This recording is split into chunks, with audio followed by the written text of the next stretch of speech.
কি বলছেন? এই তো পটল কুটতেছি, ভাজি করুম তো তাই। আমাকে দেন, আমি কেটে দেই। না বৌমা, তুমি এই কাজ কোনোদিন করো নাই, তুমি পারবে না, আমিই কাটি। চেষ্টা করলে দোষ কি? চেষ্টা করলে তো পারতেও পারি, তাই না? আচ্ছা, এত করে যখন কইতেছো তাহলে করো। ধরো, এই পটল এভাবে ছিলে মধ্যখান থেকে কাটবে, তারপর কুচি কুচি করে এখানে রাখো, আমি ভাজি করব। আচ্ছা ঠিক আছে। কি হলো? কেটে গেছে। কি হয়েছে?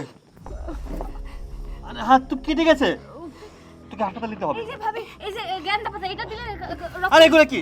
এসব দিতে হবে না, ওকে এখন ডাক্তার কাছে নিয়ে যেতে হবে। এখন হসপিটাল নিয়ে এই হাতে সেলাই করতে হবে। না ভাইয়া, হাত সেলাই করতে হবে না, অল্প একটু কেটেছে, সেরে যাবে, ছেড়ে দাও।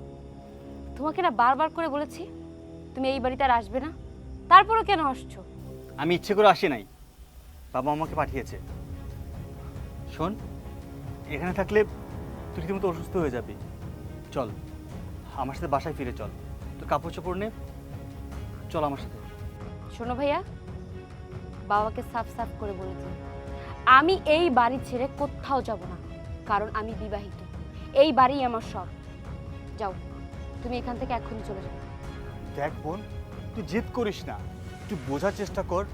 এই যে দেখ, তুই তরকারি কাটার জন্য এখানে আসছিস, আর আমাদের বাসায় ব্রেকফাস্ট তৈরি করার জন্য 3 জন কাজের লোক থাকে, দুপুরে লাঞ্চ তৈরি করার জন্য কত মানুষ আছে।